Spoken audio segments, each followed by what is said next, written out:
வணக்கம். நான் உங்கள் doctor Shanthi Krishna Raghu from Ashwin homeo clinic. இன்றைக்கி நம்ம கீலாய்டு அதை பற்றி தான் தெரிஞ்சுக்க போகிறோம். கீலாய்டு நிறைய பேர் பாதிக்கப்பட்டிருப்பீங்க. கீலாய்டுக்கு சர்ஜரி பண்ணால் கூட அந்த கீலாய்டு என்ன பண்ணியிருக்கும், திரும்ப அதிகமாக வளர்ந்துருக்கும். முன்னாடி இருந்த சைஸோட சர்ஜரி பண்ண பிறகு இன்னும் பெருசாக வளர்கிறத பார்த்துருக்கலாம். ஸோ கீலாய்டுக்கு எங்கேயுமே தீர்வு இல்லையா அப்படின்னு கவலைப்படுறவங்களுக்கான பதிவு தான் இது. ஸோ இந்த கீலாய்டை ஹோமியோபதி மருந்துகள் மூலமாக நிரந்தரமாக சரி பண்ண முடியும். கொஞ்சம் டைம் எடுத்து சரியானாலும் நல்ல அழகாக குணமாகும். இந்த வீடியோட எண்டில் நம்மள்ட்ட ட்ரீட்மெண்ட் எடுத்து குணமாயிட்டு இருக்கவங்களெல்லாம் நான் காட்டுறேன் உங்களுக்கு. ஸோ கீலாய்டு அப்படின்னா என்ன அப்படின்னா, நமக்கு எல்லாருக்குமே அடிப்படும், காயம் வரும். காயம் வந்தோடனே நமக்கு ஃபைப்ரஸ் டிஷ்யூ ஃபார்ம் ஆகி அந்த தழும்பு ஏற்படும். அந்த தழும்பு யாருக்கெல்லாம் ரொம்ப தடிச்சு வளருதோ அது தடிச்சு வளர்ந்து நம்ம ஊண்டு இருந்த சைஸோட அந்த தழும்பு இன்னும் பெருசாக தெரியும். ஒரு எலிவேட்டடாக, ஒரு ஷைனிங்காக, ஒரு கிளா லைக் ஸ்ட்ரக்சர் சொல்லுவோம். அப்படி பார்த்தா அந்த கீலாய்டில் ஒரு 5 கை போய் இப்படி பிடிச்சி இழுக்கிற மாதிரி எல்லாம் இருக்கும். ஸோ அதனால சிலருக்கு அந்த கீலாய்டில் பெயின் கூட வரலாம். சம்டைம்ஸ் அந்த கீலாய்டு இழுத்து பிடிச்ச மாதிரி பெயின் கொடுக்கறது, அதில் சலம் வச்சு பஸ் வருது, தொட்டாலே ரொம்ப துணி பட்டாலே ரொம்ப சென்சிட்டிவாக இருக்குது, டச் பண்ண முடியல, ரொம்ப சென்சிட்டிவாக இருக்குது, பெயின்ஃபுல்லாக இருக்குன்னுவாங்க.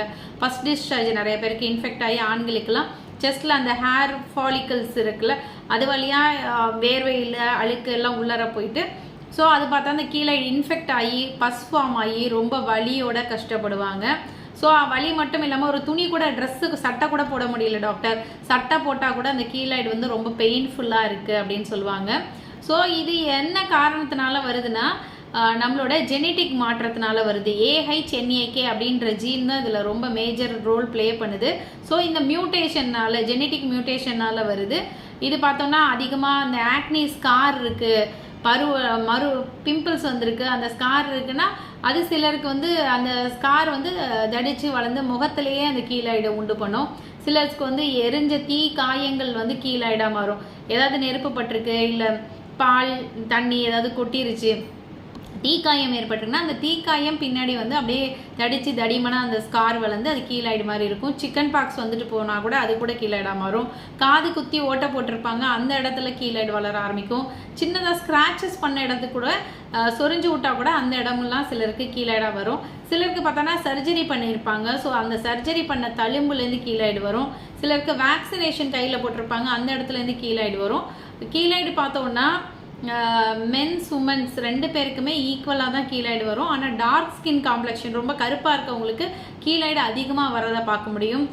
ப்ரெக்னென்சி டைமில் 30 வயசுக்கு கீழே இருக்கவங்களுக்குலாம் அதிகமான காம்ப்ளிகேஷன் இருக்குது. மோஸ்ட்டாக ஜெனட்டிக்காக வரும். பேரண்ட்ஸ்க்கு இந்த மாதிரி கீலாய்டு ப்ராப்ளம் இருந்தால் அவங்க பிள்ளைக்கு வரக்கூடிய வாய்ப்புகள் ரொம்ப அதிகமாக இருக்கும். ஸோ ரிஸ்க் ஃபேக்டர்ஸ்ன்னு பார்க்குறது நம்ம அதிகமாக டாட்டூ போட்டு ரிஸ்க் இழுத்து விட்டுக்கக்கூடாது. டாட்டூ போட்டோம்னா அது கீலாய்டாக, அவங்களுக்கு அந்த டெண்டன்சி இருந்தால் அந்த டாட்டூலாம் கீலாய்டாக மாறிடும். அது மாதிரி அன்னெசரியான சர்ஜரிஸை, உடம்புல ஏதாவது தேவையில்லாத ஓட்டைகள், பியர்ஸ் பண்ணுறதெல்லாம் அவாய்ட் பண்ணிக்கணும். ஸோ இந்த கீலாய்டு இருக்குது அப்படின்னு சொன்னோம்னா அதற்கு என்ன மாதிரியான அறிகுறிகள் இருக்கும் அப்படின்றத பார்க்கலாம். கீலாய்டில் பார்த்தோன்னா இது அந்த காயம்பட்ட இடத்துல ஒரு தழும்பு மாதிரி வளரும். அந்த தழும்பு முதல்ல ரெட் கலரில் இல்லை பிங்க் கலரில் இருக்கும். போக போக அது கொஞ்சம் டார்க்காக மாறிடும். அப்புறம் அந்த லம்ப் ஒரு ரிஜிட்டாக, அதாவது ஒரு டைட்டாக இருக்கிற மாதிரி இருக்கும். ஸோ இது கண்டினியூஸாக கொஞ்சம் கொஞ்சமாக க்ரோத் ஆகிட்டே வரும். எப்போ ரொம்ப பெருசாக க்ரோத் ஆகுதோ அப்போ பார்த்தா அவங்களோட மூமெண்ட்டை கூட ரெஸ்ட்ரிக்ட் பண்ண ஆரம்பிக்கும். அந்த பார்ட் சரியாக மூமெண்ட் பண்ண முடியாது. ஸோ அதிகமாக இட்சிங் ஏற்படுறது, அந்த ஸ்கின்ல இட்சிங் ஏற்படுறது, அது மாதிரி பார்த்தோம்னா ஒரு டிஸ்கம்ஃபர்ட் இருக்கும், ஒரு டெண்டர்னஸ் இருக்கும். ஒரு துணி பட்டா கூட ஒரு இரிட்டேஷனாக இருக்கும். துணி பட்டா கூட அந்த இரிட்டேஷனை அவங்களால பொறுத்துக்க முடியாது. அது மாதிரி இது பார்த்தோம்னா காஸ்மெட்டிக் கன்சர்ன், அதாவது பார்க்கறதுக்கு ஒரு மாதிரி இருக்குது. அது பெண்கள் ரொம்ப ஷையாக ஃபீல் பண்ணுவாங்க. காதில் இருக்குது, இல்லை முகத்தில் பிம்பிள்ஸ் கீலாய்டாக இருக்குது அப்படின்னு சொன்னால் அது காஸ்மெட்டிக் கன்சர்ன் இருக்கும். ஏன்னா அவங்களுக்கு ஒரு ஷைனஸ் கொடுக்கும். பெண்களாக இருந்தாலும் சரி, ஆண்களாக இருந்தாலும் சரி. ஆண்கள் கீலாய்டு இருந்தால் அந்த சட்டையே கழட்ட மாட்டாங்க வெளியில். ஸோ அந்த மாதிரிலாம் ரொம்ப கஷ்டப்படுவாங்க. நிறைய பேருக்கு இந்த கீலாய்டு எப்போ அதுவும் ஆண்களுக்கு இந்த செஸ்ட்டில் இருக்க கீலாய்டு, நான் முன்னாடி சொன்ன மாதிரி அந்த ஹேர் ஃபாலிக்கல்ஸ் வழியாக வேர்த்து அந்த வேர்வு உள்ளார போய் அது இன்ஃபெக்ட் ஆகி ரொம்ப பெயின்ஃபுல்லாக பஸ்ஸு, ரத்தம், சலமும் ரத்தமும் கலந்து வரும். ரொம்ப பஸ் அடிக்கடி இன்ஃபெக்ட் ஆகி ரொம்ப பெயினில் கஷ்டப்படுறவங்களாம் இருக்காங்க. சிலர்லாம் சொல்லுவாங்க, டாக்டர் எனக்கு இந்த பெயின் மட்டும் சரியாயிடுச்சுனாலே போதும், இந்த இன்ஃபெக்ஷன் மட்டும் சரியாயிடுச்சுனாலே போதும், இந்த கீழைடு அப்படியே இருந்தால் கூட பரவாயில்ல டாக்டர், இதோட பெயின் என்னால் டாலரேட் பண்ண முடியல, ஒரு சட்டை கூட போட முடியல, ரொம்ப சென்சிட்டிவாக இருக்குது அப்படின்னு சொல்லி ரொம்ப புலம்புவாங்க.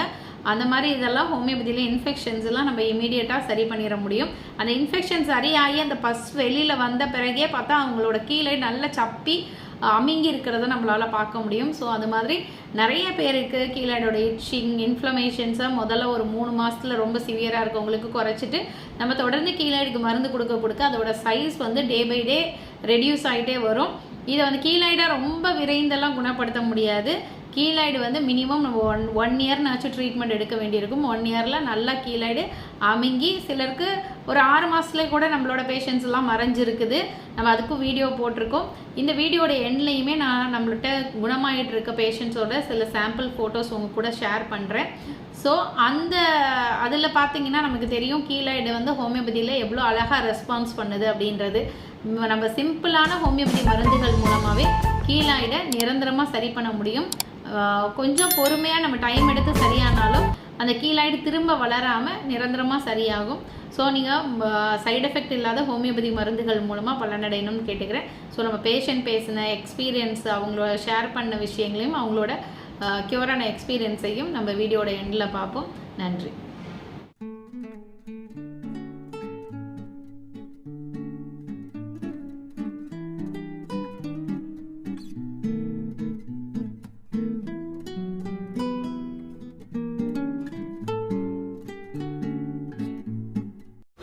நான் வந்து இந்த கீழேலேருந்து ஆல்மோஸ்ட் ஒரு 10 to 15 இயர்ஸ் தான் சஃபர் ஆகிட்டு இருக்கேன். என்னோடய வயசு வந்து 28 தான் ஆகுது. அலோபதி மெடிசன்ஸ், இன்ஜெக்ஷன், என்னென்னமோ மெடிசன்ஸ்லாம் ட்ரை பண்ணிட்டேன். பட் கடைசியாக இப்போ ஹோமியோபதிக்கு வந்திருக்கேன். வந்த ஒரு 1 மந்த்லேயே வந்து அவ்வளோ டிஃப்ரென்ஸ் தெரியுது. இந்த மெடிசன்ஸ்லாம் வந்து எடுத்து டாக்டர் சாந்தி மேம் வந்து she is a wonderful doctor. எவ்வளோ மெடிசன்ஸ் எடுத்தோம் ஒன்றும் குணமாகல. பட் இப்போது 1 மந்த்து இந்த ஹோமியோபதி எடுத்தோன்னே அவ்வளோ டிஃப்ரென்ஸ் தெரியுது. எனக்கும் வந்து நல்ல சாட்டிஸ்ஃபேக்ஷன் இன்னும் ரிசல்ட்ஸும் தெரியுது.